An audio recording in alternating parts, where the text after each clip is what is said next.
Bos distro pelaku pembunuhan terhadap penagih utang di Palembang divonis mati. Vonis mati yang dijatuhkan kepada terdakwa pembunuhan penagih utang tersebut mendapat reaksi dari istri korban.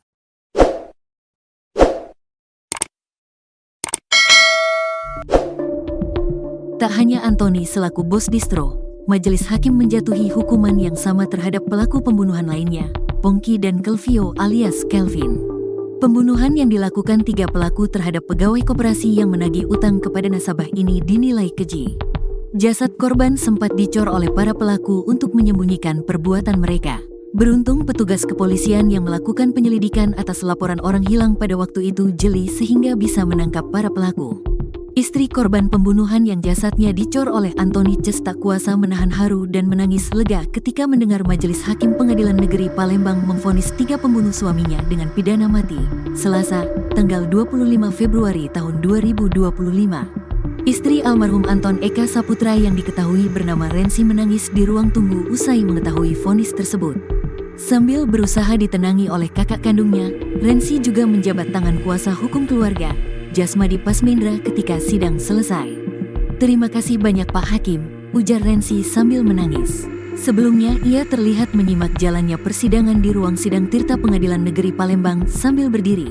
Namun beberapa waktu berselang Rensi mulai menangis dan berjalan sempoyongan hendak duduk. Ia menangis ketika ketua majelis hakim membacakan cerita kronologis detail pembunuhan keji yang dilakukan Antoni, Pongki, dan Kelvio alias Kelvin. Lalu sang kakak langsung membawanya keluar ruangan agar tidak mengganggu jalannya persidangan. Majelis Hakim Pengadilan Negeri (PN) Palembang menjatuhkan vonis mati terhadap Antoni, bos distro otak pembunuhan Anton Eka Saputra pegawai koperasi yang jasadnya dicor, Selasa, tanggal 25 Februari tahun 2025. Tak hanya Antoni, vonis mati juga dijatuhkan terhadap 2 terdakwa lain dalam kasus ini yakni Kelvio alias Kelvin dan terdakwa Pongki. Vonis dibacakan Ketua Majelis Hakim Raden Zainal Arif dan disaksikan oleh istri, keluarga, dan rekan-rekan korban yang mengunjungi ruang sidang. Majelis Hakim menilai perbuatan Antoni Ces terbukti dan keji karena telah menghilangkan nyawa seseorang dan mengecor jasadnya. Ketiganya dijerat pasal 340 KUHP tentang pembunuhan Jo pasal 55 ayat 1.